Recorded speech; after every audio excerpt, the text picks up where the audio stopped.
ایک ایسا سما ہوتا ہے جس میں ہزاروں لوگ اپنے گزشتہ زندگیوں کی خرابیوں سے توبہ ضرور کر لیتے ہیں۔ قرآن کی ایک آیت میں نے پڑھی، اللہ فرماتا ہے وَأَمَّا مَنْ خَافَ مَقَامَ رَبِّهِ وَنَهَى النَّفْسَ عَنِ الْهَوَىٰ، اور وہ شخص جو اپنے رب کے حضور کھڑے ہونے سے خوف کیا، ڈر گیا، وَنَهَى النَّفْسَ عَنِ الْهَوَىٰ، اور خواہشات نفسانی کے خلاف کیا، نفس کچھ اور چاہ رہا تھا، تم اس کی طرف نہ جا کر اللہ کے حضور کھڑے ہونے کا تمہارے دل میں احساس پیدا ہوا، خوف آ گیا۔ اس کا اجر جانتے ہو کیا ہے؟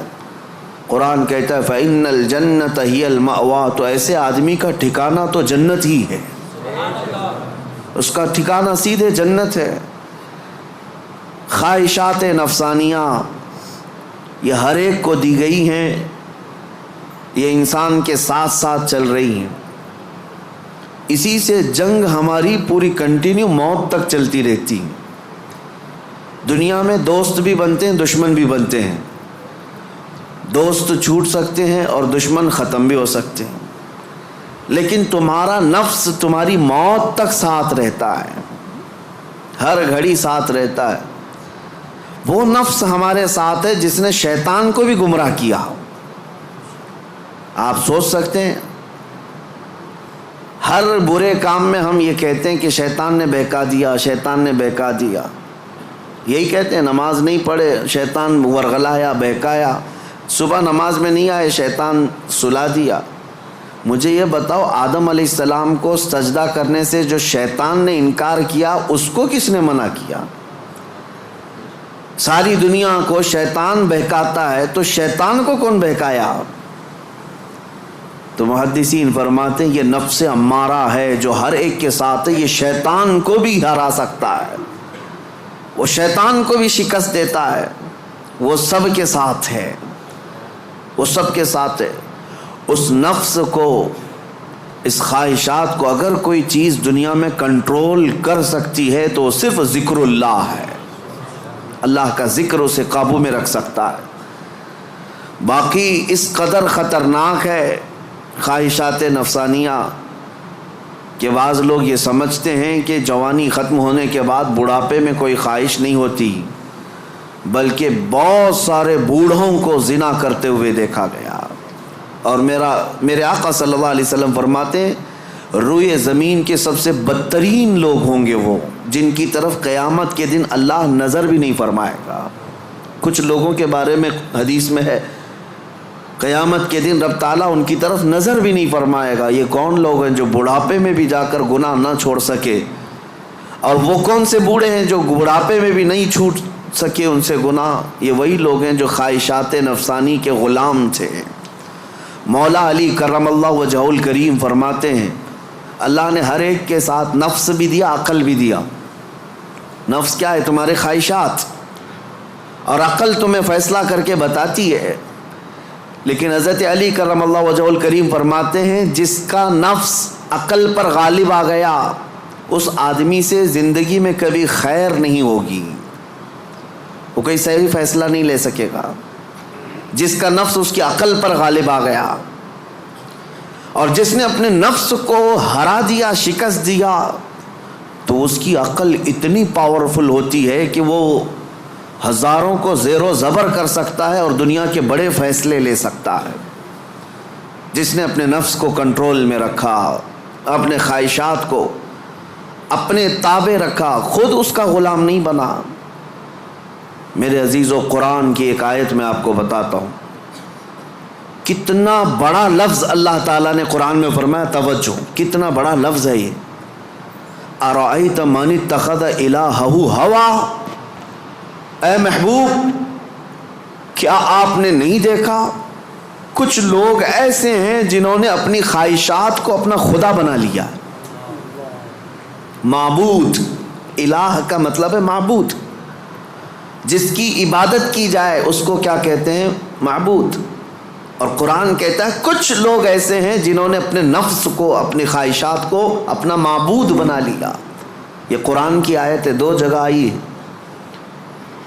اب اتنا بڑا لفظ نفس کے لیے اللہ فرما رہا ہے کہ کئی لوگوں نے اس کو بت بنا لیا، اپنا معبود بنا لیا. کیوں؟ اس لیے کہ یہ وہی کرتے ہیں جو ان کا نفس چاہتا ہے. تو گویا کہ اس کی عبادت کر رہے ہیں، خواہشات کی پیروی کر رہے ہیں. نفس صبح اٹھا، گناہ کی طرف کھینچا، آپ چل پڑے، گویا کہ اس کی عبادت میں لگے ہوئے ہیں. کبھی تو اسے شکست دو، کبھی تو اسے ہراؤ. رات کے وقت گناہوں کے اڈوں پر جانے کی جیسی خواہش ہوتی ہے، کیا اپنے آپ کو مارتے ہو؟ میں تمہیں بتاؤں، خواہشات تو بہت دور کی بات ہے، گناہوں کی خواہشات بہت دور کی بات ہے. سیدنا ابو بکر شبلی رحمۃ اللہ تعالی علیہ سلسلہ قادریہ کے بڑے مشہور بزرگ ہیں، جن کے نام سے ہم شجرے میں پڑھتے ہیں، بہر شبلی شیر حق دنیا کے کتوں سے بچا. وہ حضرت ابو بکر شبلی جب رات کے وقت عبادت کے لیے آتے تھے تو اپنی آنکھوں میں نمک کا سرما لگاتے تھے. کیوں؟ صرف اس لیے کہ نیند اگر آئی تو گویا کہ میں اپنی خواہش کا غلام ہو گیا، اپنے رب کا نہیں. عبادت اس کی ہو رہی ہے اور میں خواہش کے پیچھے چل رہا ہوں. حالانکہ نیند جو ہے یہ فطری چیز ہے، کسی کو کہیں پہ بھی آ جاتی ہے. اولیاء کاملین تو اس سے بھی اپنے آپ کو بچاتے تھے کہ وہ آنکھوں میں نمک پھیر لیتے تھے جس سے آنکھوں میں خون نکل آتا تھا. لوگ کہتے بھی تھے تو کہتے کہ اگر اللہ کی عبادت کے دوران اونگ آتی ہے، جھپکی آتی ہے، تو ان آنکھوں کی سزا یہی ہے کہ انہیں نمک لگا دیا جائے. اور حضرت شاہ مینا رحمۃ اللہ علیہ لکھنؤ میں آرام فرما ہے. حضرت شاہ مینا، ان کا حال تو یہ تھا کہ جب رات کو عبادت کے لیے کھڑے ہوتے تو ایک اونچی دیوار پر وہاں کھڑے ہو کر نماز پڑھتے. ادھر بھی کھائی ہے، ادھر بھی کھائی ہے، کھڑے رہتے. لوگ کہتے کہ نماز پڑھنے کے لیے اتنی جگہ ہے، اس دیوار پر کیوں جا کر نماز پڑھتے؟ حضرت شاہ مینا فرماتے تاکہ میں ہمیشہ اللہ کی عبادت میں مصروف رہوں. اگر نیند آئی تو میرا جسم دیوار سے نیچے آ سکتا ہے اور اس جسم کو وہی سزا ملنی چاہیے جو اپنے رب سے غافل ہوتا ہو. نفس کے خلاف وہ اولیاء جنگ کرتے رہے، لڑتے رہے. سب سے بڑی خطرناک چیز آج ہمارے ساتھ جو چل رہی وہ ہمارے خواہشات ہیں. اور میرے آقا صلی اللہ علیہ وسلم ارشاد فرماتے ہیں لا یؤمن احدکم حتی یکون ہواہ تبعا لما جئت بہ. تم میں سے اس وقت تک کوئی مومن نہیں ہو سکتا جب تک اپنی خواہشات کو میری مرضی کے حوالے نہیں کرے گا. تم ویسا جب تک نہیں کرو گے جیسا رسول اللہ چاہیں تب تک تم مومن نہیں ہو. تم وہ کرتے ہو جیسا تم چاہتے ہو، تمہاری مرضی، تمہاری خوشی، تمہیں جو اچھا لگا وہ کرنے لگے. یہ مومن کامل کی علامت نہیں. مومن کامل وہ ہے جو اپنی زندگی میں وہ کرے جو رسول پسند کرے، ان کی مرضی کے مطابق. میرے عزیزو، خواہشات یہ لامتناہی سلسلہ ہے، نہ ختم ہونے والا سلسلہ ہے. کسی بھی خواہش کا کوئی اینڈ نہیں ہے. کر کے دیکھ لو. تمہیں اگر دولت کی خواہش پریشان کرتی ہے تو کماؤ کماؤ کماؤ. کہاں تک جاؤ گے؟ کبھی بھی پیٹ نہیں بھر سکتا. نبی پاک صلی اللہ علیہ وسلم ارشاد فرماتے ہیں قبر کی مٹی ہی اس کا پیٹ بھر سکتی ہے. کسی بھی خواہش کا اینڈ نہیں ہے دنیا میں. جو خواہشات ہیں، مال کی خواہش، میں یہ نہیں کہہ رہا کہ کسی کو مال کمانا ہی نہیں چاہیے. ارے میاں، زندگی گزارنے کے لیے ہر ایک کو کمانا ہے، ہر ایک کو کمانا ہے. لیکن میں جس چیز کی مذمت کر رہا ہوں، غلام بن کر کے پیچھے بھاگنا. جیسے فارسی میں کہا گیا ہے خوردن برائے زندگی اس نہ کہ زندگی برائے خوردن. کھانا جو ہے تمہاری زندگی کے لیے ہے، پوری زندگی کھانے کے لیے نہیں ہے. فرق دونوں میں سمجھ رہے آپ؟ مال تمہاری زندگی گزارنے کے لیے ضروری ہے لیکن پوری زندگی مال کے لیے نہیں ہے. لیکن خواہشات کبھی ختم نہیں ہوتی. شہوت کی خواہشات، نفس جیسے جنسی عمل کے ذریعے سے اپنے جسم کو سکون پہنچانے کی کوشش کرتا ہے. وہ خواہشات بھی کبھی ختم نہیں ہوتی، کبھی ختم نہیں ہوتی۔ اگر اس نے اپنے اس گھوڑے کو، نفس کے گھوڑے کو آزاد چھوڑ دیا تو وہ کہیں پر بھی اس کی خواہشات جا کر رکتی نہیں۔ نہ وہ ایک عورت پر صبر کر سکتا ہے، نہ 10 عورتوں پر، نہ 100 عورتوں پر۔ اگر اس نے اپنے خواہشات کے اس گھوڑے کی لگام نہیں پکڑی تو کہیں اینڈ نہیں ہے اس کا، کہیں اینڈ نہیں ہے۔ مرنے کے وقت بھی یہ خواہشات اسے گناہ کی طرف لے جا سکتی ہیں۔ یہ شرمگاہ کی خواہشات اور زبان کی جو خواہشات ہیں، چٹکارا جس کو کہتے ہیں، لذت، اس کا بھی کوئی اینڈ نہیں۔ میں نے ایک ایسے صاحب کو بھی دیکھا، ان کے بیٹے میرے ساتھی تھے، وہ تو مذاق میں کہتے تھے کہ ان کے باپ ICU میں تھے، جس دن ان کا انتقال ہونا تھا اس دن بھی وہ بریانی منگوا رہے تھے ICU میں۔ تو یہ تو ایک نارمل سی بات تھی، ہنس کر کے وہ کہہ رہے تھے، لیکن وجہ یہ تھی کہ وہ ایڈکٹ تھے بریانی کے، کھانے کے، گوشت کے۔ تو ایک لمٹ ہوتی ہے کسی آدمی کی، لیکن اگر اس نے خواہشات کو آزاد چھوڑا تو وہ کہیں پر بھی جا کر نہیں رک سکتا، نہ ICU، نہ آپریشن، نہ کوئی چیز، اسے کوئی چیز نہیں روک سکتی سوائے موت کے۔ موت آنے تک وہ اپنی خواہشات میں ڈوبا رہے گا، ڈوبا رہے گا۔ خواہشات ایک سمندر ہے، وہ ختم نہیں ہوتا کبھی۔ اسی لیے میرے عزیزوں، جتنا کم ہو سکے سمیٹ لو اپنے آپ کو۔ دنیا تمہیں ہاتھ پاؤں مارنے سے کتنی مل سکتی ہے، کتنی مل سکتی ہے، مجھے بتاؤ۔ تم زیادہ سے زیادہ کس قدر اپنے آپ کو دنیا میں خوش رکھ سکتے ہو ان خواہشات کو پورا کر کے؟ کبھی نہیں۔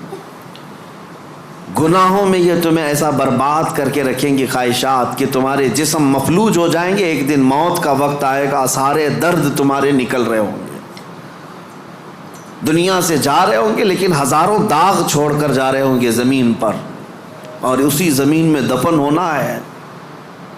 اس لیے اللہ نے قرآن میں فرمایا اپنے رسول سے، اے محبوب کیا آپ نے نہیں دیکھا کچھ لوگ وہ ہیں جو اپنے خواہشات کو اپنا معبود بنا لیا ہے، اپنا خدا بنا لیا ہے، اس کی پیروی کرتے ہیں۔ اب کرنا کیا چاہیے؟ ان خواہشات کا قتل جتنا ہو سکے اس کے خلاف جانا ہوگا۔ ظاہر سی بات ہے، یہ رات کے وقت ذکر کی طبیعت کس کی چاہتی ہے؟ وہ لوگ جن پر اللہ فضل فرمائے، ورنہ اکثر کا جسم آرام چاہتا ہے، دنیا کی طرف جسم کھینچتا ہے، لیکن تم نے اس کو ٹھکرایا اور اللہ کے ذکر کو اپنایا، یہ آپ نے اپنے خواہشات کے خلاف کیا ہے۔ اس کے اجر میں کیا ہے؟ سیدھے قرآن کہتا ہے جنت اس کا ٹھکانہ ہے، جنت اس کا ٹھکانہ ہے۔ حضور پاک صلی اللہ تعالیٰ علیہ وسلم فرماتے، جانتے ہو اپنے صحابہ سے اللہ کو سب سے زیادہ پسندیدہ چیزیں کیا ہیں؟ اللہ سب سے زیادہ کیا چیز پسند کرتا ہے بندوں میں؟ اس میں حدیث پاک میں ہے، ننگوں کو کپڑا پہنانا، بھوکوں کو کھانا کھلانا، یہ اللہ کو بہت پسند ہے۔ لیکن ایک اور چیز ہے، رب تعالیٰ فرماتا ہے جب دنیا سو رہی ہو اور تم کھڑے ہو جاؤ اللہ کی بارگاہ میں، یہ اس کو اتنا پسند ہے رب تبارک و تعالیٰ کو، سارے عمل میں، ساری اداؤں میں اسے پسند ہے۔ کیوں؟ خالص بندہ رب کے لیے کھڑا ہوا ہے، ساری خواہشات کو چھوڑ کر کے، خواہشات کو چھوڑ کر۔ اب آؤ، جن لوگوں نے خواہشات کی پیروی کی ان کی ایک چھوٹی چند مثالیں میں آپ کے سامنے رکھتا ہوں۔ ایسی ہلاکت کہ سب کچھ ختم ہو جاتا ہے۔ میرے عزیزو، سلطان الاولیاء سیدنا غوث اعظم جیلانی بغدادی رضی اللہ تعالیٰ عنہ ارشاد فرماتے ہیں، جس شخص کو اپنی خواہشات پر قابو نہیں، اس کا نفس اسے کفر تک لے جا سکتا ہے، اس کا نفس اسے شرک تک لے جا سکتا ہے اور اسے کافر بنا کر دنیا سے لے جائے گا۔ ایسے حالات بھی ہم نے دیکھے، خواہشات نے انسان کو کافر بھی بنا دیا، کبھی مال کی خواہش، کبھی عورت کی خواہش، کبھی کسی اور چیز کی خواہش۔ اللہ اکبر، وہ صحابہ کیسے تھے جنہوں نے اپنی ساری خواہشات کو میرے مصطفیٰ کی مرضی پر قربان کر دیا تھا، ہر چیز کو قربان کیا تھا، ہر چیز کو قربان کیا۔ آؤ میں تمہیں وہ بات بتا دوں جو سیدنا ابراہیم علیہ الصلوۃ والتسلیم کے متعلق قرآن میں آیا ہے۔ وَإِذْ قَالَ إِبْرَاهِيمُ رَبِّ أَرِنِي كَيْفَ تُحْيِي الْمَوْتَى قَالَ أَوَلَمْ تُؤْمِنْ قَالَ بَلَى وَلَكِنْ لِيَطْمَئِنَّ قَلْبِي قَالَ فَخُذْ أَرْبَعَةً مِنَ الطَّيْرِ فَاصْرُهُنَّ إِلَيْكَ ثُمَّ اجْعَلْ عَلَى كُلِّ جَبَلٍ مِّنْهُنَّ جُزْءًا ثُمَّ ادْعُهُنَّ يَأْتِينَكَ سَعْيًا۔ قرآن کہتا ہے ابراہیم علیہ السلام نے ایک بار اللہ کی بارگاہ میں ذکر کیا کہ مولا تو مرے ہوئے لوگوں کو دوبارہ کیسے زندہ کرتا ہے؟ اللہ نے پوچھا کیا ابراہیم تمہیں اس بات پر یقین نہیں ہے؟ عرض کیا مولا یقین ہے لیکن آنکھوں سے دیکھنا چاہتا ہوں، تو مردے زندہ کیسے کرتا ہے؟ رب تعالیٰ نے فرمایا 4 پرندے لے لو، ان کو ذبح کرو، ان کا گوشت پورا قیمہ بنا کر مکس کر لو، اور 4 پہاڑوں پر تھوڑا تھوڑا سب کا گوشت رکھ کر کے آؤ، اور پھر ان پرندوں کے نام لے کر پکارو، وہ اڑتے ہوئے آئیں گے۔ حضرت ابراہیم علیہ السلام نے 4 پرندے لیے، ایک کوا، ایک مرغا، ایک کبوتر اور ایک مور۔ ان 4 پرندوں کا ذکر ہے، کوا، کبوتر، مرغا، مور۔ یہ 4 پرندے ذبح کیے، سب کا گوشت مکس کیا اور 4 پہاڑوں پر رکھ کر آئے اپنی جگہ پر۔ ان کی سب کی منڈیاں ان کے پاس تھیں، سر ان کے پاس تھے۔ پکارا ان پرندوں کا نام لے کر، ہوا میں وہ قیمہ اڑتا گیا، اپنے اپنے جسم سے ملتا گیا اور آ کر اپنے اپنے سر سے جڑ کر پورا پرندہ بنا۔ قرآن پاک میں یہ ہے واقعہ۔ سبع سنابل شریف میں میر عبد الواحد بلگرامی رحمۃ اللہ علیہ اس واقعے کو لکھ کر کے اب ارشاد فرماتے ہیں، کیا کبھی تم نے یہ سوچا کہ ابراہیم علیہ السلام نے وہ 4 پرندے کیوں لیے؟ کون سے؟ کوا، کبوتر، مرغا، مور۔ یہی 4 پرندے کیوں لیے؟ انہی کو ذبح کیوں کیا؟ اور رب تعالیٰ کی قدرت کا مشاہدہ کرنا تھا۔ مری ہوئی چیز کو زندہ دیکھنا، آنکھوں سے مشاہدہ کرنا، یہ معمولی چیز تو نہیں ہے۔ اللہ کی قدرت کو دیکھنا ہے اپنی آنکھوں سے۔ یہ دیکھنے کے لیے کیا کیا ابراہیم علیہ السلام نے؟ 4 چیزوں کو ذبح کیا، اور وہ 4 خاص پرندے ہیں۔ تو حضرت عبد الواحد بلگرامی فرماتے ہیں، چاروں پرندوں کی 4 خصوصیت ہے، چاروں پرندوں کی 4 خصوصیت۔ کوا، اس کی خصوصیت لالچ ہے۔ کوا لالچی بہت ہے، اس کا پیٹ کبھی بھرتا نہیں،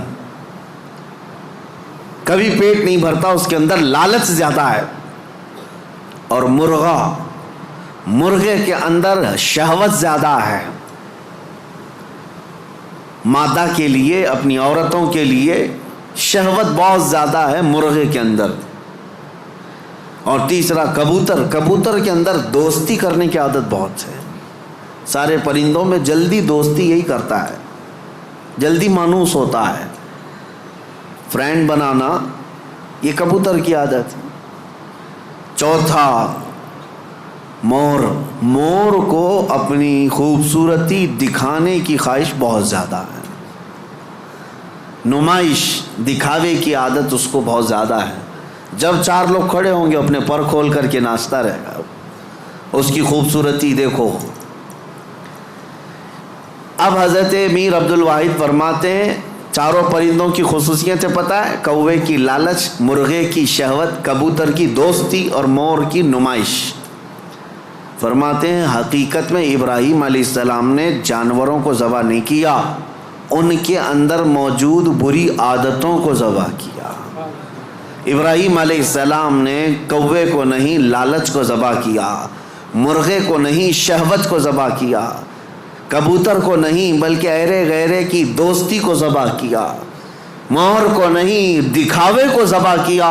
اور جب بندہ یہ 4 بری عادتوں کو ذبح کرتا ہے، مولا اس کو اپنی قدرت کے مشاہدے کراتا ہے۔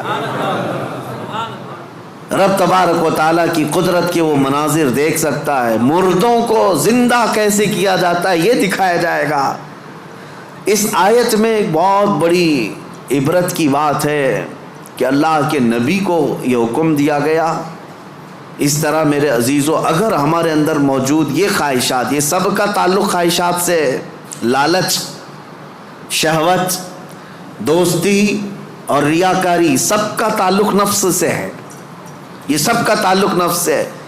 لالچ کو ختم کر لو، شہوت کو ختم کر لو، کنٹرول میں رکھو۔ اور دوستی کے لیے بہت سارے لوگوں کو برا لگ رہا ہوگا، کیا دوست نہیں بنانا چاہیے؟ یقیناً دوست بناؤ، میں آپ کا دوست ہوں، آپ میرے دوست ہیں۔ یہ دوستی کس بنیاد پر ہماری بنی ہے؟ صرف اور صرف اللہ اس کے رسول کی بنیاد پر۔ جو دوستی اس بنیاد پر بنی ہو وہ دوستی جنت تک لے جائے گی، اور جو دوستی صرف حرام کاریوں کی بنیاد پر بنی ہے، قیامت کے دن کچھ لوگ تو بیچارے یوں ہی جا رہے ہوں گے دوزخ میں، وہ کچھ کیے نہیں تھے، وہ یوں ہی جا رہے تھے۔ کیوں؟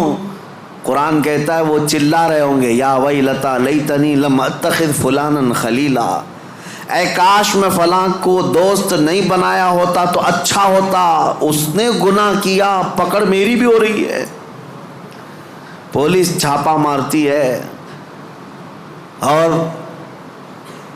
جو گناہوں میں ملوث ہے یا غیر قانونی کاموں میں ملوث ہے اس کو تو دھر دبوچتی تو ہے ہی ہے، لیکن پھر کنیکشن دیکھتی ہے کس کے ساتھ، یہ کس کے کانٹیکٹ میں تھا، پھر ٹریک کیا جاتا ہے، کہاں ٹریک کر کے اٹھاتے رہتے ہیں۔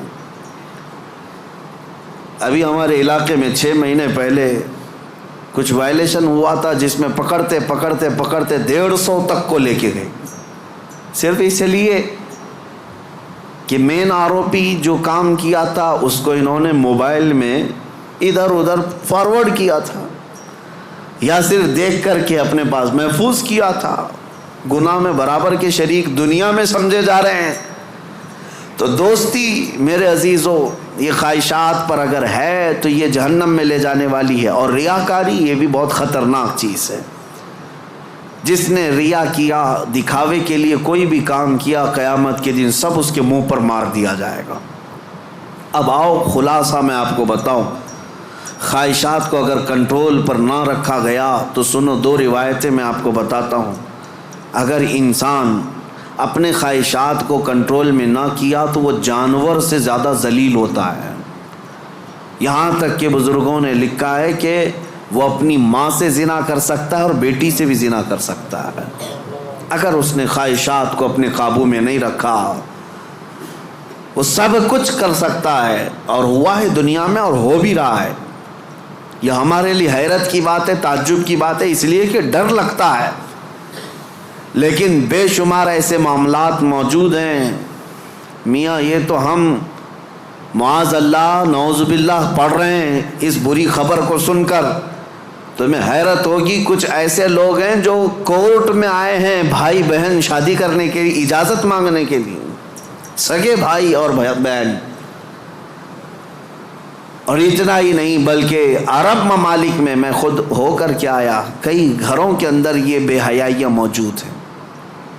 بہنوں کو محفوظ رکھنے کے لیے بھائیوں سے دور کیا جا رہا ہے۔ کیوں؟ خواہشات پر کنٹرول نہیں، انہیں ڈر ہے اپنے سگے بھائی سے، اسی کے ماں سے پیدا ہوا بھائی، اس سے خاتون ڈرتی ہے۔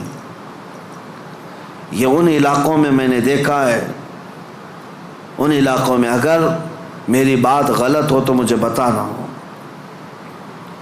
عرب ممالک کی بات میں کر رہا ہوں، کئی گھروں میں خواتین اپنے سگے بھائیوں سے ڈر کر کے رہتی ہیں کہ وہ اکیلا پائیں تو ہماری عزت کے ساتھ کچھ بھی کر سکتا ہے۔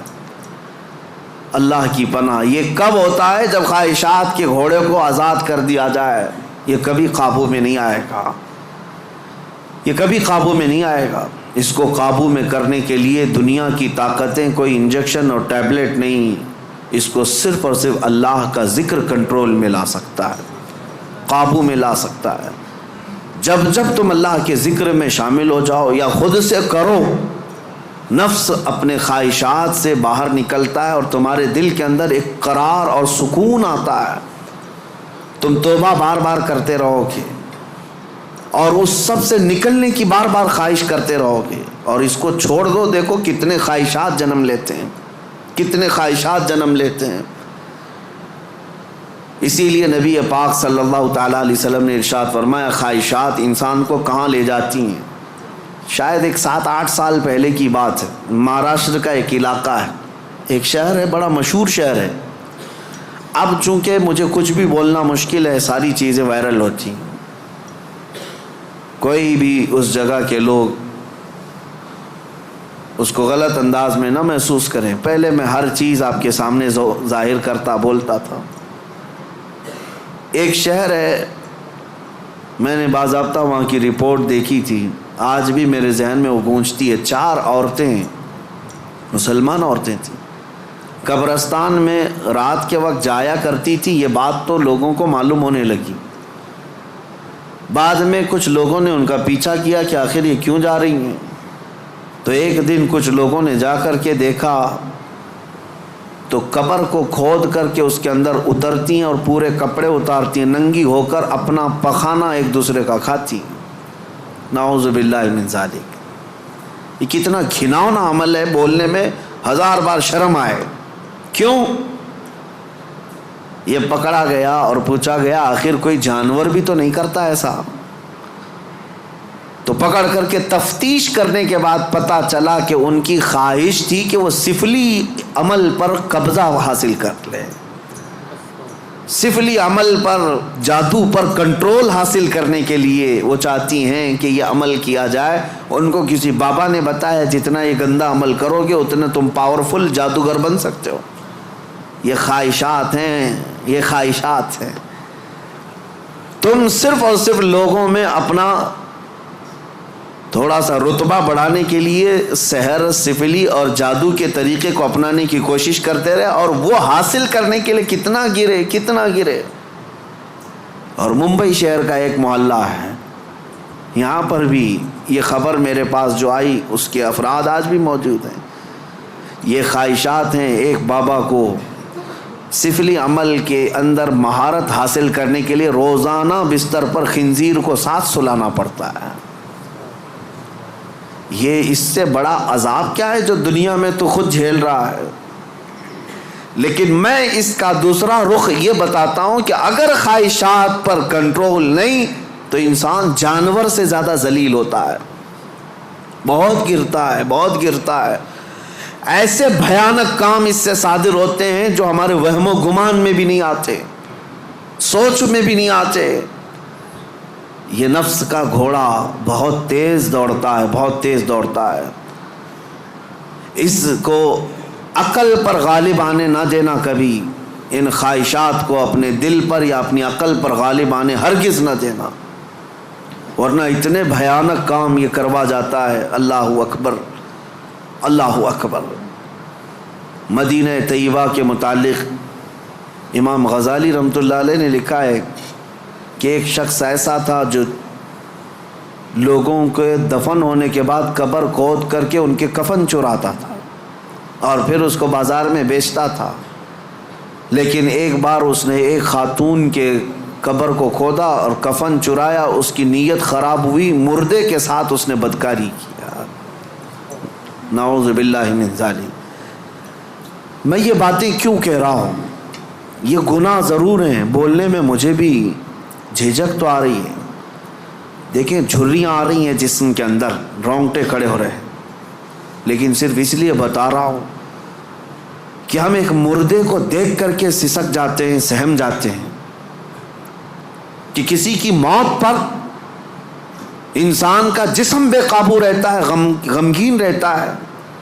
لیکن اگر ان حالات میں بھی, موت کے بعد یا قبرستان میں جانے کے بعد بھی کوئی انسان ایسا کر سکتا ہو کہ قبر کو کھود کر کے اس کو ننگا کر دے مردے کو اور پھر اس کے ساتھ بدکاری کرے, یہ کون سی چیز وہاں تک لائی اس کو؟ یہ خواہشات, یہ وہ نفس امارہ, نفسانی خواہشات.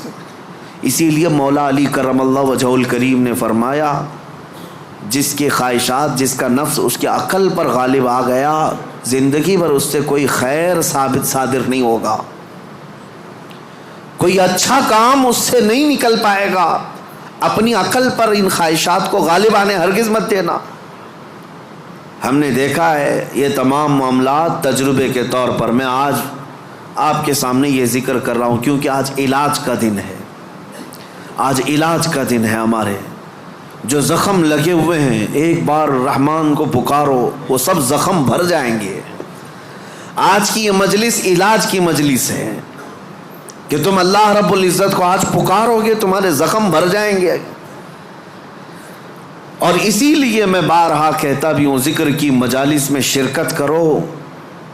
یہ اتنا تمہیں پاورفل بنا دیں گے, اتنا پاورفل کہ گناہوں سے خود بخود تمہیں نفرت پیدا ہو جائے, خواہشات پر کنٹرول تمہارا خود کا حاصل ہو جائے. ورنہ میں چیلنج کے ساتھ کہتا ہوں جاؤ دنیا میں گھوم پھر کر کے آنا, بڑے سے بڑے ڈاکٹر کے پاس وزٹ کر کے آؤ, بڑے سے بڑے حکیم کے پاس جا کر کے آؤ, کسی بڑے سائیکسٹرسٹ کے پاس جا کر کے آؤ, نفس کے متعلق اس سے کوئی علاج لے کر کے آؤ کہ میرا کنٹرول نہیں ہے. آپ مجھے کوئی گولی دے دو, کوئی معجون دے دو, کوئی انجیکشن دے دو. ہو سکتا ہے تمہیں نیند کی گولی تو دے دے, ہو سکتا ہے تمہیں وہ مکمل ختم کرنے کی دوا تو دے دے, لیکن تمہارے کنٹرول, خواہشات کو کنٹرول کرنے کی کوئی دوا یہ نہیں دے سکتے. اس کا کنٹرولنگ پاور جس نے پیدا کیا وہی دے سکتا ہے. اسی لیے میں آپ کو بتاؤں, اب تم اپنے نفس کے کنٹرول کے لیے کس سے مدد مانگو گے, کس سے مدد مانگو گے؟ سنو توجہ سے. اعوذ باللہ من الشیطان الرجیم پڑھتے ہیں آپ, اعوذ باللہ من الشیطان الرجیم, جس کا مطلب کیا ہے؟ میں اللہ کی پناہ مانگتا ہوں شیطان مردود سے, کہ اللہ مجھے بچا لے. کس سے؟ شیطان مردود سے مجھے بچا لے. یا آپ کس سے پناہ مانگ رہے, کس کی بارگاہ میں پناہ مانگ رہے ہیں؟ اللہ کی بارگاہ میں, کہ مولا تو مجھے پناہ دے دے. اس کے متعلق حکیم احمد یار خان نعیمی رحمۃ اللہ علیہ فرماتے ہیں, اس کی مثال یوں سمجھو, جیسے کسی کے ہاں آپ ملنے کے لیے گئے, اس نے گھر کے باہر کتا پال رکھا ہو حفاظت کے لیے یا کسی کام کے لیے, دشمنوں کے لیے یا کسی بھی غرض کے لیے کتا پال رکھا ہو, اور آپ گئے گھر کے باہر کھڑے, کتا بھونکنا شروع کر دیا, دروازے میں جا ہی نہیں پا رہے. آپ اس کتے کو کنٹرول کیسے کرو گے؟ آپ اپنے دوست کے گھر اندر جا رہے ہیں لیکن کتا باہر ہے, کتا جیسی قریب جاتے ہو بھونکتا ہے.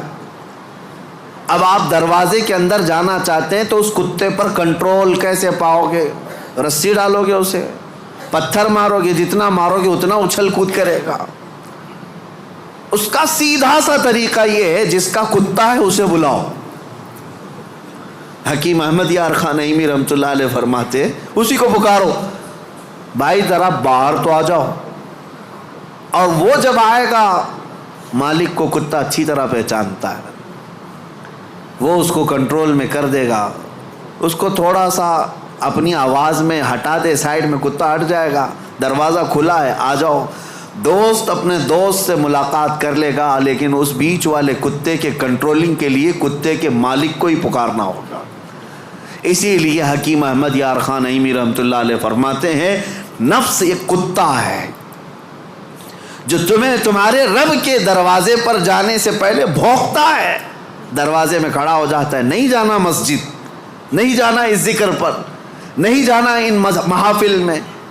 اس کتے پر کنٹرولنگ کیسے حاصل ہوگا؟ فرمایا گیا اسی لیے تم اس کتے کے مالک رب ذوالجلال کو ہی پکارو. پیدا تو اسی نے کیا ہے, رب تبارک و تعالیٰ نے پیدا کیا ہے, اور وہی تمہیں اس پر قبضہ بھی دے گا. اسی کے متعلق فرمایا گیا اللہ نے پہلے ہی قرآن پڑھنے سے پہلے حکم کیا دیا, یہ پڑھو اعوذ باللہ من الشیطان الرجیم, میں اللہ کی پناہ مانگتا ہوں شیطان مردود سے. آج ہم اسی لیے اس مسجد میں آئے بھی ہیں.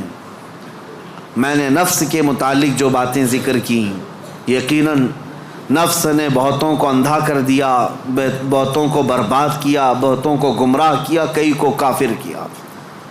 جو کفار و مشرکین ہیں نا, وہ صرف نفس کی سنتے ہیں, اگر حقیقت میں وہ تمام مشاہد اور مناظر میرے رب ذوالجلال کی قدرت کے نفس کو چھوڑ کر کے دیکھتے تو ایمان ضرور لاتے، ایمان ضرور لاتے۔ وہ نفس کی پیروی کر رہے ہیں اور نفس کی خواہشات لوگوں کو کافر بنائے رکھی ہے، وہ نہیں آ پاتے اس طرف۔ اب میں بات کو سمیٹتے ہوئے اس بارگاہ میں لے چلتا ہوں جس مصطفیٰ کریم نے نفس سے بچنے کے لیے اپنے صحابہ کی تربیت کیسے کی تھی۔ یقیناً وہ ماحول کو ہم دیکھتے ہیں، روح تڑپ جاتی ہے۔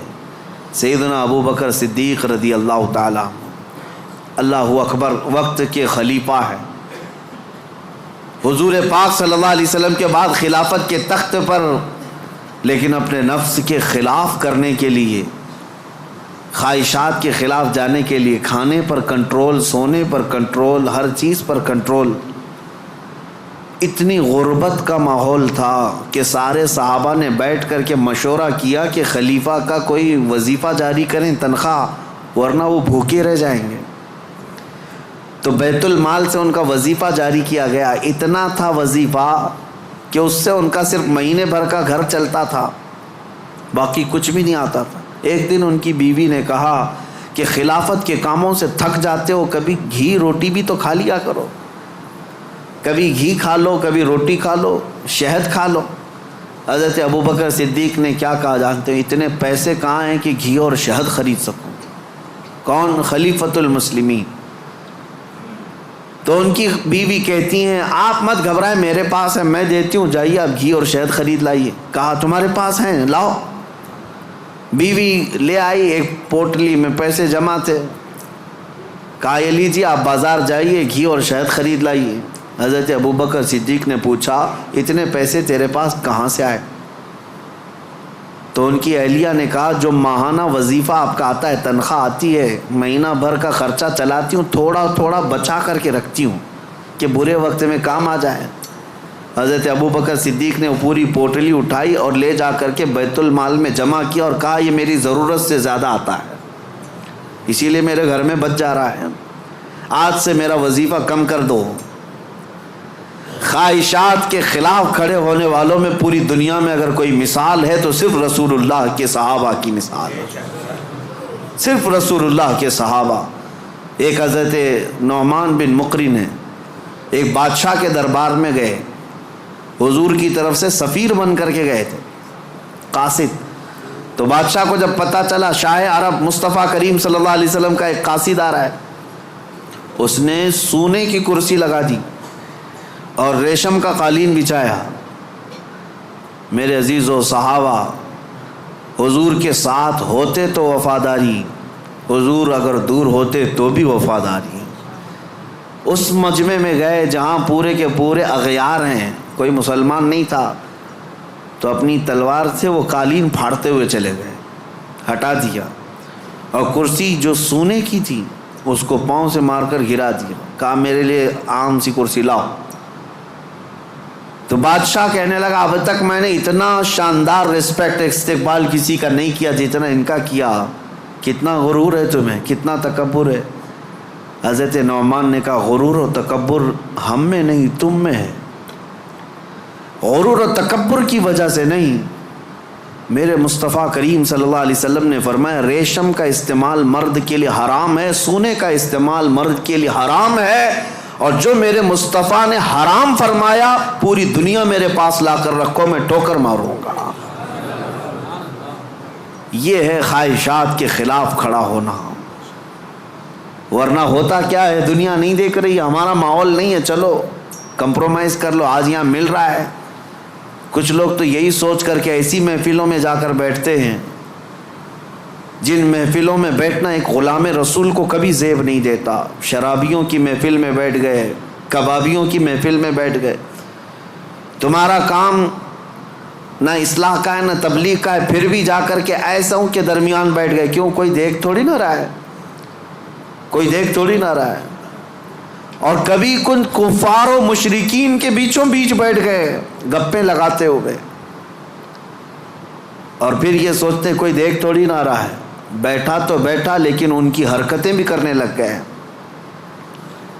ایک صاحب، اور ویسے تو بہت سارے ہیں، خواہشات ان کو کہاں تک لے جاتی ہے، خاص طور پر نیتا گیری کرنے کے وقت سب بھول جاتے ہیں دین کیا ہے، اسلام کیا ہے، میرے مصطفیٰ کی تعلیمات کیا ہیں۔ چند لوگوں کو راضی کرنے کے لیے اور ایک کرسی کی خواہش کے لیے کسی بھی مورتی کے سامنے ناریل بھی چڑھا دیں گے، حکم بھی لگا دیں گے، سب کر لیں گے، اور پھر وہ یہ سوچتے ہیں تھوڑا سا کر لینے سے کیا ہوگا۔ وہ رسول اللہ کے صحابہ بادشاہوں کے دربار میں کھڑے ہو کر کے بھی کمپرومائز نہیں کرتے تھے، تو محلے گلی کوچے کی کرسیوں کے لیے دین بیچ جاتے ہیں۔ یہ خواہشات پر کنٹرول نہ ہو تو آدمی ہر چیز کا غلام ہے، ہر چیز کا غلام ہے، نیند کا غلام، مال کا غلام، عورت کا غلام، معاشرے کا غلام۔ یہ ساری حرکتیں جو آج نوجوان کرتے ہیں غلام ہیں، یہ غلام ہے۔ بہت سارے کام اس لیے کرتے ہیں کہ نہیں لوگ کیا بولیں گے، تم لوگوں کے غلام ہو، لوگوں کی خواہشات کے مطابق جینا چاہتے ہو، اس لیے تو بہت ساری چیزیں تمہارے آڑے آ جاتی ہیں۔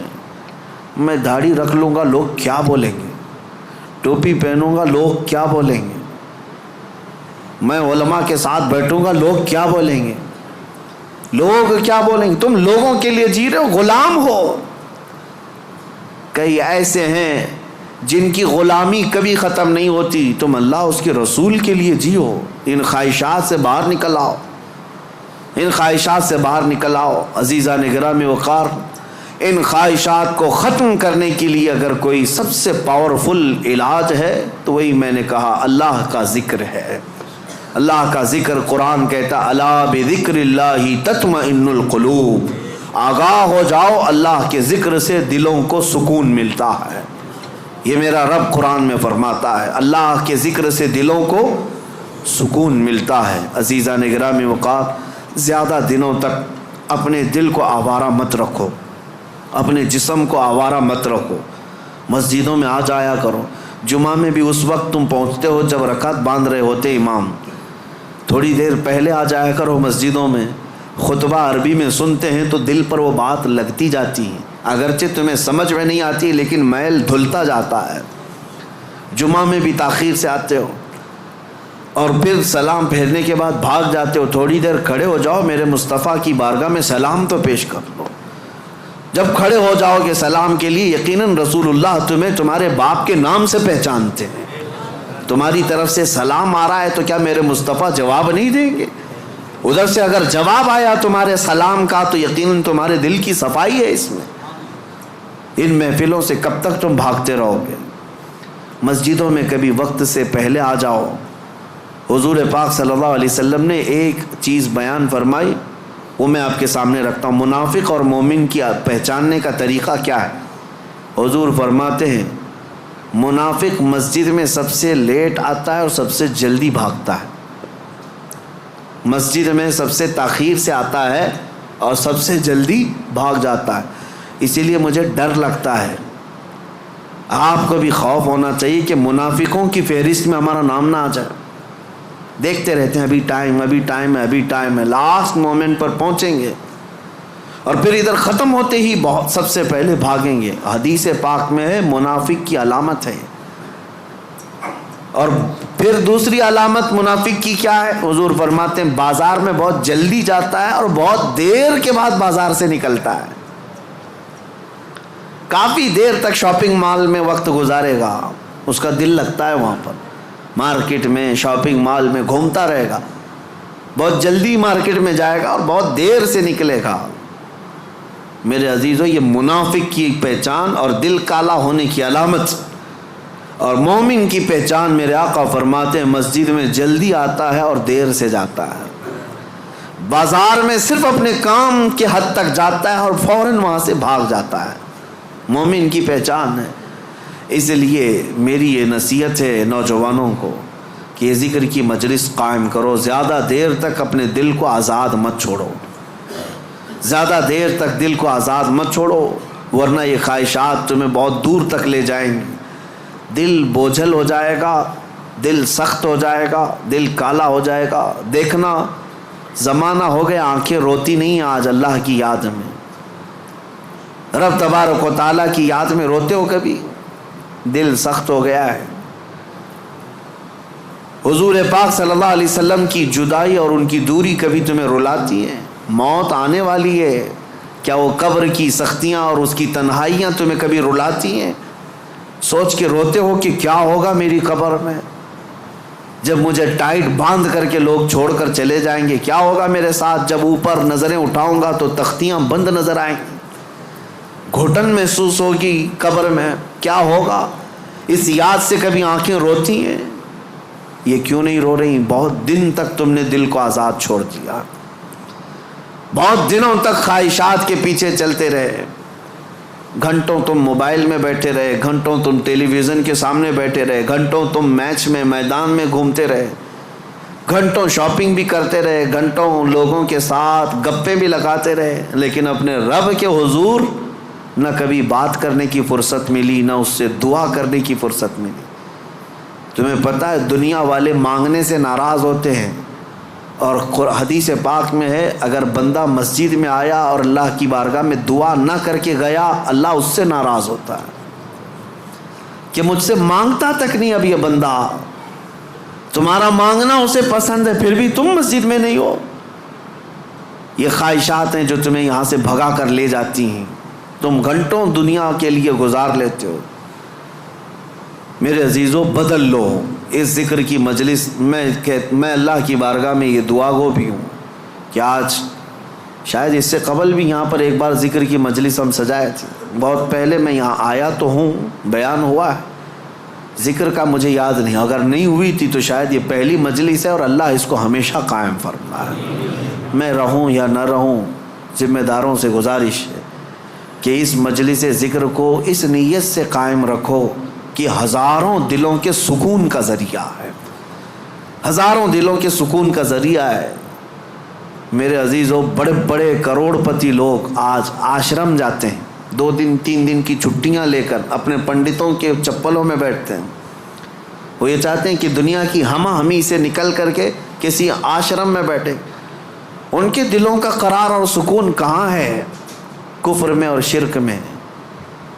لیکن ایک حالت یہ ہے کہ تمہیں روز اللہ کریم سکون کے لیے یہاں بلاتا ہے، تم آتے نہیں، تو کم از کم اتنا تو کرو، ہفتے میں 1 مرتبہ اس طرح کی مجلسوں میں شریک ہو جائے۔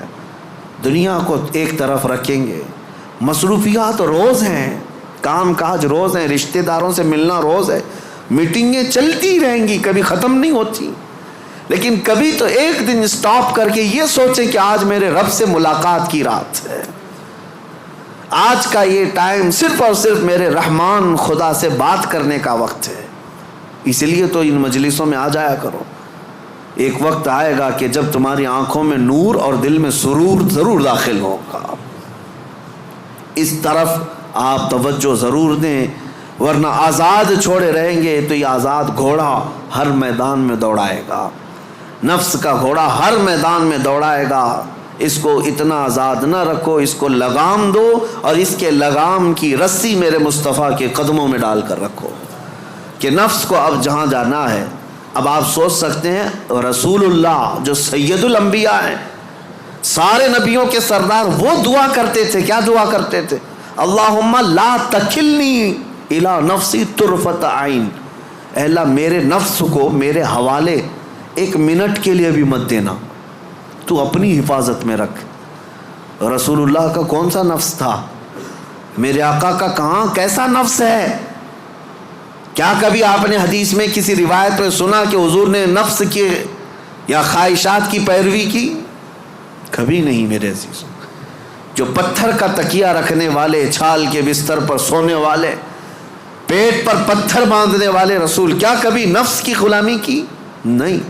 اس کے باوجود اللہ کی بارگاہ میں دعا یہ کرتے تھے، مولا میرے نفس کو میرے حوالے مت کرنا 1 منٹ کے لیے بھی، پلک جھپکنے کے برابر بھی، تو اپنی حفاظت میں رکھ۔ اور ہم جیسوں کو کیا کہنا چاہیے؟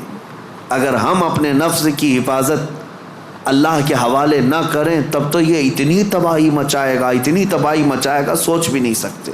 آؤ آج ذکر کی مجلس ہے، ہم اپنے نفس کو، اپنی خواہشات کو رحمان کے حوالے کرتے ہیں اور عہد کرتے ہیں دل میں کہ مولا میں آج توبہ کے لیے آیا ہوں، توبہ کے لیے آیا ہوں۔ مجھے ایک محفل یاد ہے ایک بندہ جو کافی دنوں تک کئی الگ الگ قسم کے کاموں میں مصروف تھا، ہماری ذکر کی مجلس شروع ہوئی، ذکر کی مجلس میں آیا، اور ذکر کی مجلس میں جب پہلے ہمارے ہاں بدھ کے دن ذکر ہوتا اور جمعرات کو روزہ رکھتے، اتفاق ایسا ہوا کہ ابھی نیا نیا ذکر میں آ کر توبہ کیا تھا، چند دنوں کے بعد انتقال ہو گیا۔ لیکن اس بات کی خوشی تھی کہ لوگ یہ کہتے کہ زندگی میں اتنی برائیاں، بہت ساری چیزیں ہم نے دیکھی تھی، سوچتے تھے کہ کبھی یہ نہیں سدھرے گا، بہت بے حیا ہو گیا ہے۔ لیکن یہ کس کو معلوم تھا کہ اس کی موت کو ابھی 4 دن بچے ہیں، اس سے پہلے وہ ذکر کی مجلس میں آیا ہے اور توبہ کر کے اب رب تعالیٰ کے حضور جانا چاہتا ہے۔ یہ میرے مولا کا کتنا بڑا احسان ہے، اور ہم میں سے کسی کو نہیں معلوم ہماری زندگی کی آخری شام کب آنے والی ہے۔ ہم میں سے کسی کو نہیں معلوم کہ کل کا سورج ہمیں دیکھنا بھی ہے یا نہیں ہے۔ کاش رب تبارک و تعالی ہم غلاموں کے ساتھ بھی یہ احسان کرے کہ جب موت قریب آنے والی ہو وہ اپنی مجلس ذکر کا ہمیں مشتاق بناتے اور ذکر زبانوں پر جاری رہے اور روح ہماری نکلتی رہے۔ جس کی دی ہوئی روح تھی اسی کا نام لیتے ہوئے اسی کے دربار میں جائیں تو میرے عزیزو زندگی وصول ہو گئی، زندگی وصول ہو گئی۔ لیکن کچھ کو تو دیکھا گیا برسوں نماز پڑھتے رہے، شیطان غالب آیا، نفس غالب آیا اور ایسی بے حیائیوں میں لگ گئے اور گناہوں پر ان کی موت آئی۔ یہ بھی ہے، میرے آقا نے فرمایا تقدیر کا لکھا غالب آ جاتا ہے، آخر وقت کس کا کس طرح سے آتا ہے پتہ نہیں۔ لگے رہو ان مجلسوں سے اور اپنے دل کو صاف کرنے میں لگے رہو۔ نبی پاک صلی اللہ علیہ وسلم کی بارگاہ میں عریضہ پیش کرتا ہوں، یا رسول اللہ تو جو چاہے تو میل میرے دل کے دھلے، حبیبی آقائی مولائی ملجائی، تو جو چاہے تو میل میرے دل کے دھلے، کہ خدا دل نہیں کرتا کبھی میلا تیرا، ایک میں کیا میرے عصیاں کی حقیقت کتنی، مجھ سے 100 لاکھ کو کافی ہے اشارہ تیرا، ایک بار وہ مصطفیٰ اشارہ کر دیں میرے ایک کے گناہ کتنے ہوں گے، لاکھوں لوگوں کے گناہوں کو اللہ تعالیٰ معاف فرمائے گا۔ آؤ آج ذکر کی مجلس ہے، اسی رقت کے ساتھ اپنے دلوں کی حضوری کے ساتھ رب کی بارگاہ میں حاضر ہونے کے احساس کے ساتھ مجلس ذکر میں کھڑے ہوتے ہیں اور نہایت ہی ادب و احترام اور خلوص کے ساتھ مولا کریم کو مناتے ہیں تاکہ اس مسجد میں بھی برکتیں ہوں اور ہمارے دلوں میں بھی برکتیں داخل ہوں، ہمارے دلوں میں بھی برکتیں داخل ہوں، اور اس دل کو اتنا پاک کر لو کہ جیسے مسجد آج چمک رہی ہے تمہارا دل بھی اتنا چمکنے لگے۔ کیونکہ مولانا فرماتے ہیں، مولانا روم مثنوی شریف میں فرماتے ہیں کعبہ بنائے خلیل اطہر است، کعبہ بنائے خلیل اطہر است، وہ دل گزرگاہ رب جلیل است۔ خانہ کعبہ جتنا عظیم ہے نا، وہ کیوں؟ حضرت مولانا فرماتے ہیں وہ تو ابراہیم علیہ السلام کی بنائی ہوئی عمارت ہے، لیکن تمہارے سینے میں جو دل ہے وہ رحمان کا گھر ہے، وہ رب تعالیٰ کی گزرگاہ ہے۔ قلب المؤمن عرش اللہ، مومن کا دل اللہ کا عرش ہے، اللہ کا عرش ہے۔ تو اسے اتنا پاک کرو جتنا مسجد کو پاک کیا ہے، جتنا مسجد کو چمکایا ہے اتنا ہی اپنے دل کو چمکاؤ۔ اور یہ دل اگر چمکے گا تو ماربل سے نہیں، جھومر سے نہیں، دل چمکے گا تو صرف اللہ کے ذکر سے چمکے گا۔ جب بندہ لا الہ الا اللہ کی ضرب لگاتا ہے اس کا دل چمکنے لگ جاتا ہے، میل اترتا ہے اور چمک پیدا ہوتی ہے، اور دل جب روشن ہوتا ہے تو جانتے ہیں کیا ہوتا ہے، خواہشات تو گئی، نفس تو گیا ایک طرف، جب دل چمکتا ہے تو پھر ہوتا یہ ہے کہ سامنے جو بھی آتا ہے اس کے دل میں کیا چل رہا ہے تمہارے دل میں وہ خیالات اللہ ڈال دیتا ہے۔ کیسے؟ آئینے کی طرح، ایک آئینہ میں لے کر کے کھڑا ہوں، سامنے جو بھی آئے گا اس آئینے میں نظر آئے گا کہ نہیں آئے گا، لیکن وہی لوہا لے کر کھڑا رہوں کچھ نہیں پتا چلتا سامنے کون آیا کون نہیں۔ دل جب زیادہ چمکتا ہے ذکر سے، جو بھی آئے جیسا بھی آئے اس کا سارا کچا چٹھا تمہارے دل پر چھپ جاتا ہے۔ اسی لیے کہا گیا نا کہ علماء کے سامنے زبان سنبھال کر بات کرو، اولیاء کے سامنے دل سنبھال کر کے بات کرو۔ کیوں؟ تمہارے دلوں کے اندر کے حالات بھی ان سے مخفی نہیں ہوتے، چھپتے نہیں۔ کیوں نہیں چھپتے؟ اس لیے کہ انہوں نے دلوں کو اتنا پاک کیا، اتنا چمکایا ہے، جو سامنے آتا ہے اس کے سارے اعضاء، اس کے دل کے حالات ان کے دل پر چمکنے لگتے ہیں۔ اور صرف چمک ہی نہیں، اور ایک اس کا فائدہ ہے، دل جب چمکتا ہے اور ایک فائدہ ہے۔ کیا فائدہ ہے؟ تم نظر تو آتے ہو، جب میں شیشہ لے کر کھڑا رہوں گا تم نظر تو آتے ہو، لیکن ایک اور فائدہ ہے، اگر سورج چمک رہا ہے اور شیشے پر سورج کی روشنی آ رہی ہے تو یہ روشنی سیدھے کہاں پڑے گی؟ تمہارے چہرے پر پڑے گی۔ اور تمہارا چہرہ کالا ہو کہ جیسا ہو، لیکن اس آئینے کی اور اس شیشے کی روشنی سے تمہارا چہرہ بھی چمکنے لگے گا۔ یہی اولیاء کی مثال ہے کہ ان کے دل شیشے کی مانند چمک رہے ہوتے ہیں، اور آفتاب رسالت میرے مصطفیٰ کا سورج ان کے دل پر چمک رہا ہوتا ہے۔ اس کی روشنی اولیاء کے دلوں پر آتی ہے، اور جو قریب آتا ہے اس کا چہرہ بھی اس سے چمک جاتا ہے۔ جو قریب آتا ہے اس کا دل بھی چمکتا ہے، چہرہ بھی چمکتا ہے۔ صحبت کا اثر اسی لیے زیادہ اثر کرتا ہے۔ ان لوگوں کی صحبت میں وقت گزارو جن کا دل چمکتا ہے۔